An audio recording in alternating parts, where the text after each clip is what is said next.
ছোট ছোট বাচ্চা সে সহজ ভরা ঘাটে কি করে ঠেকাবে তারা পারে। তারপর ওই বাড়ির মহিলা এসে কত তোমাকে নাতি সাল পড়ে গেছে 11টা নাতি সাল জুমাই নাতি সালের আর পালাম না খুঁজে এখনো বাড়ি আসলে না ফিরে। আমার নাতি সাল কোনে চলে গেল রে বাবা।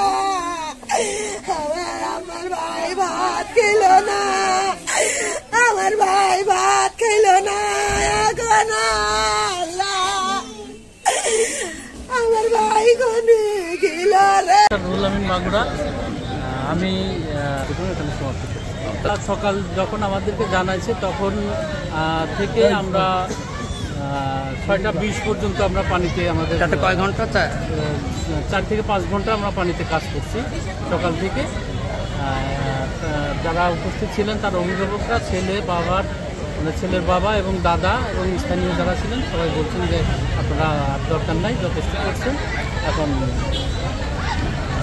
পানির যখন বাচ্চাটা পড়ে তখন গেটটা খোলা থাকার কারণে প্রচুর পানির চাপ ছিল। এই চাপে হয়তো অনেক দূরবর্তী স্থানে চলে গেছে এবং সেই প্রেক্ষিতে তার অভিভাবকরা নিজে নৌকায় উপস্থিত থেকে যে যে স্থানে পৌঁছতে বলেছেন সেখানে আমাদের টিম কাজ করছে। আজকে আনুমানিক কত কিলো দূরে গেছিলেন আপনারা? আমাদের টিম বলেছেন যে এখান থেকে আনুমানিক 2 কিলো পর্যন্ত আমরা সার্চ করছি। যে 2 কিলোর মধ্যে যতটুকু খোঁজা, ওখানে একটা বাঘ আছে, হচ্ছে যে বাঘে থাকার সম্ভাবনা আছে এবং উনি দাদা নাকি মাছ মারেন এখানে নৌকা দিয়ে, সে বলছে যে এখানে বাঘ আছে, সেখানে সে নিজে নিয়ে গেছেন।